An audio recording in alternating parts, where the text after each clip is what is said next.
ਸਤਿ ਸ਼੍ਰੀ ਅਕਾਲ। ਤੁਸੀਂ ਵੇਖ ਰਹੇ ਹੋ ਟੀਵੀ ਪੰਜਾਬ ਤੇ ਮੈਂ ਹਾਂ ਤੁਹਾਡੇ ਨਾਲ ਇੰਦਰਪ੍ਰੀਤ ਕੌਰ ਸੰਗੇੜਾ। ਇਸ ਪ੍ਰੋਗਰਾਮ ਵਿੱਚ ਗੱਲਬਾਤ ਕਰਾਂਗੇ ਅਮਰੀਕਾ ਦੀਆਂ तमाम ਖਬਰਾਂ ਦੀ ਨਜ਼ਰ ਮਾਰਦੇ ਹਾਂ ਕਿਹੜੀਆਂ ਖਬਰਾਂ ਅੱਜ ਅਮਰੀਕਾ ਵਿੱਚ ਰਹੀਆਂ ਖਾਸ। ਇੱਕ ਪੰਜਾਬਣ ਨੂੰ 150 ਡਰਾਈਵਿੰਗ ਟੈਸਟ ਦੇਣੇ ਮਹਿੰਗੇ ਪਏ ਕਿਉਂਕਿ ਪੁਲਿਸ ਨੇ ਕਾਰਵਾਈ ਕਰਦਿਆਂ ਇਸ ਨੂੰ ਹੁਣ ਹਿਰਾਸਤ ਵਿੱਚ ਲਿਆ। ਇਸ ਦੀ ਪਹਿਚਾਣ ਇੰਦਰਜੀਤ ਕੌਰ ਦੇ ਤੌਰ ਤੇ ਦੱਸੀ ਗਈ ਹੈ। ਇਹ ਮਾਮਲਾ ਯੂਕੇ ਨਾਲ ਜੁੜਿਆ ਹੋਇਆ ਹੈ, ਜਿੱਥੇ ਇੰਦਰਜੀਤ ਕੌਰ ਵੱਲੋਂ ਬਾਕੀਆਂ ਦੀ ਥਾਂ 150 ਡਰਾਈਵਿੰਗ ਟੈਸਟ ਦਿੱਤੇ ਗਏ। ਹੁਣ ਪੁਲਿਸ ਵੱਲੋਂ ਇਸ ਸੰਬੰਧੀ ਕਾਰਵਾਈ ਕੀਤੀ ਗਈ। ਭਾਰਤੀ ਮੂਲ ਦੀ ਇੱਕ ਔਰਤ ਨੂੰ ਗ੍ਰਿਫਤਾਰ ਕੀਤਾ ਗਿਆ ਕਿਉਂਕਿ ਉਸ ਵੱਲੋਂ 150 ਦੇ ਕਰੀਬ ਡਰਾਈਵਿੰਗ ਟੈਸਟ ਦਿੱਤੇ ਗਏ। ਇਹ ਟੈਸਟ ਉਹਨਾਂ ਵਾਸਤੇ ਦਿੱਤੇ ਗਏ ਜਿਨ੍ਹਾਂ ਦੀ ਅੰਗਰੇਜ਼ੀ ਵਧੀਆ ਨਹੀਂ ਸੀ।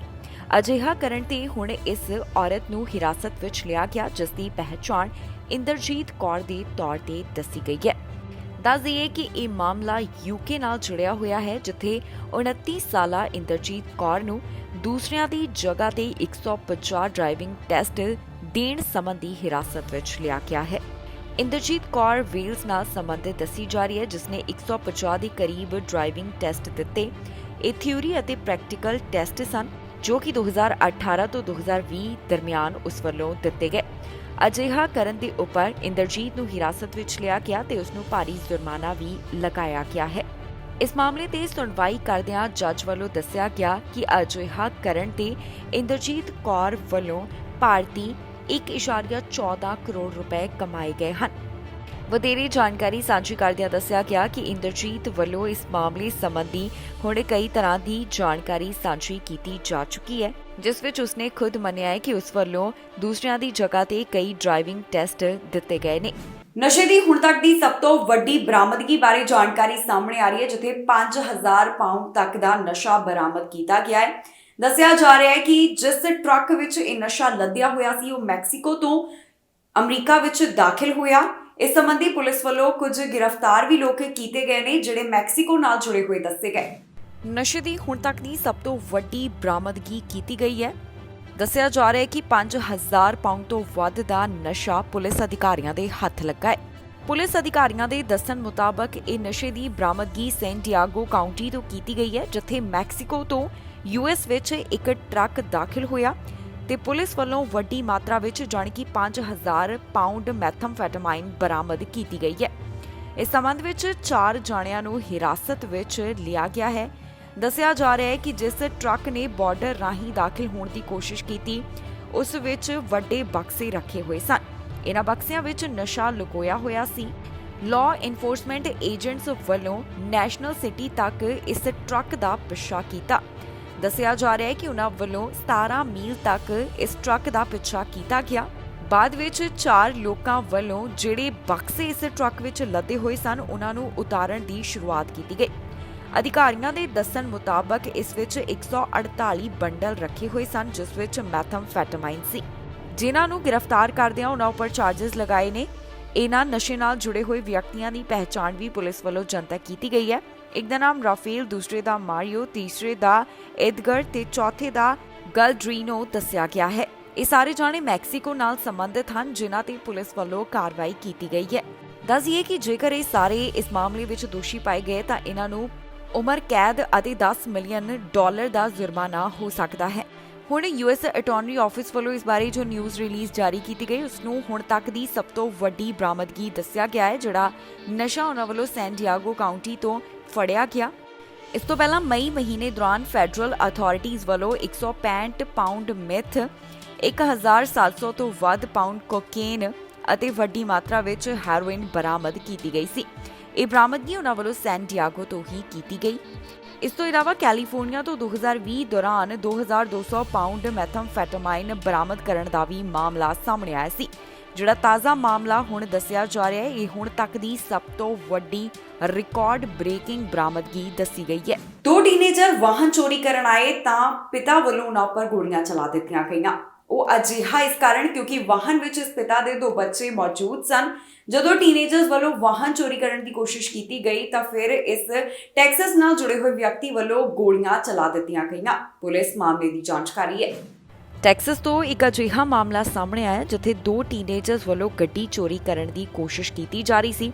ਜਿਸ ਵੇਲੇ ਉਹ ਇਸ ਘਟਨਾ ਨੂੰ ਅੰਜਾਮ ਦੇ ਰਹੇ ਸਨ ਤਾਂ ਇੱਕ ਛੋਟਾ ਬੱਚਾ ਇਸ ਗੱਡੀ ਵਿੱਚ ਬੈਠਾ ਹੋਇਆ ਸੀ। ਫਿਰ ਪਿਤਾ ਵੱਲੋਂ ਇਹਨਾਂ ਦੋਨਾਂ ਟੀਨੇਜਰਸ ਉੱਪਰ ਗੋਲੀਆਂ ਚਲਾ ਦਿੱਤੀਆਂ ਗਈਆਂ। ਪੁਲਿਸ ਵੱਲੋਂ ਇਸ ਮਾਮਲੇ ਦੇ ਬਾਰੇ ਜਾਣਕਾਰੀ ਸਾਂਝੀ ਕਰਦਿਆਂ ਦੱਸਿਆ ਗਿਆ ਕਿ 2 ਜਾਣਿਆਂ ਵੱਲੋਂ SUV ਗੱਡੀ ਚੋਰੀ ਕਰਨ ਦੀ ਕੋਸ਼ਿਸ਼ ਕੀਤੀ ਜਾ ਰਹੀ ਸੀ। ਇਸ ਦੌਰਾਨ ਗੱਡੀ ਵਿੱਚ 2 ਛੋਟੇ ਬੱਚੇ ਮੌਜੂਦ ਸਨ।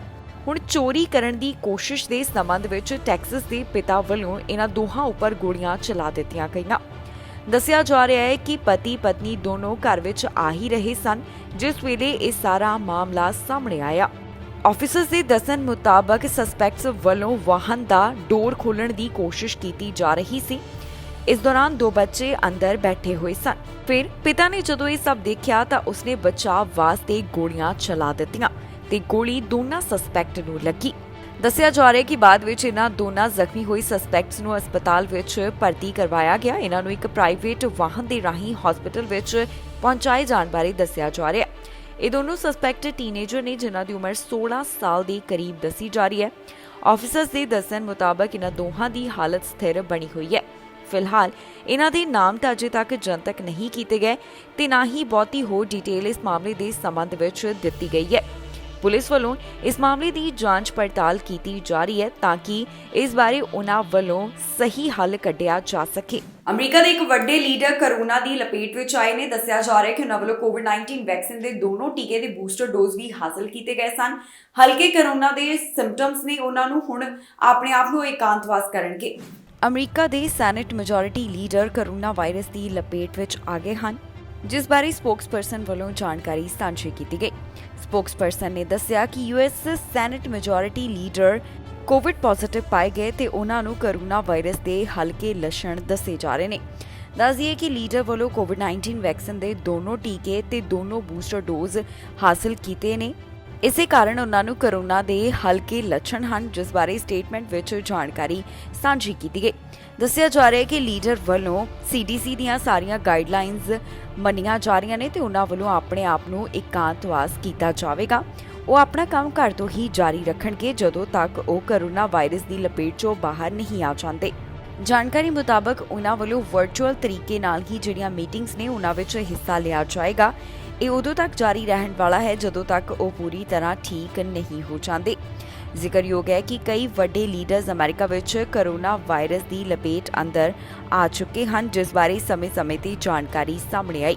ਇੱਥੇ ਇਹ ਵੀ ਦੱਸਣਯੋਗ ਹੈ ਕਿ ਇੱਕ ਵਾਰ ਫਿਰ ਤੋਂ ਵੱਖ-ਵੱਖ ਦੇਸ਼ਾਂ ਵਿੱਚ ਕੋਰੋਨਾ ਵਾਇਰਸ ਦੇ ਮਾਮਲੇ ਵੱਧ ਹੋਣ ਲੱਗੇ ਨੇ। ਇਸ ਦੇ ਪਿੱਛੇ ਓਮਿਕਰੌਨ ਦਾ ਜਿਹੜਾ ਨਵਾਂ ਵੇਰੀਐਂਟ ਹੈ ਉਸ ਨੂੰ ਕਾਰਨ ਮੰਨਿਆ ਜਾ ਰਿਹਾ ਹੈ। ਇੱਕ ਸਟੋਰ ਦੇ ਉੱਪਰ ਹਥਿਆਰ ਦੀ ਨੋਕ ਤੇ ਚੋਰੀ ਕਰਨ ਦੀ ਕੋਸ਼ਿਸ਼ ਕੀਤੀ ਗਈ। ਕਈਆਂ ਨੂੰ ਗੋਲੀ ਲੱਗਣ ਦੀ ਜਾਣਕਾਰੀ ਸਾਹਮਣੇ ਆ ਰਹੀ ਹੈ। ਪੁਲਿਸ ਵੱਲੋਂ ਇਸ ਮਾਮਲੇ ਦੇ ਵਿੱਚ ਕਾਰਵਾਈ ਕੀਤੀ ਜਾ ਰਹੀ ਹੈ।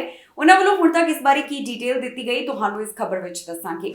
ਅਮਰੀਕਾ ਦੇ ਇੱਕ ਸਟੋਰ ਵਿੱਚ ਹਥਿਆਰ ਦੀ ਨੋਕ ਤੇ ਚੋਰੀ ਕਰਨ ਦਾ ਮਾਮਲਾ ਸਾਹਮਣੇ ਆਇਆ।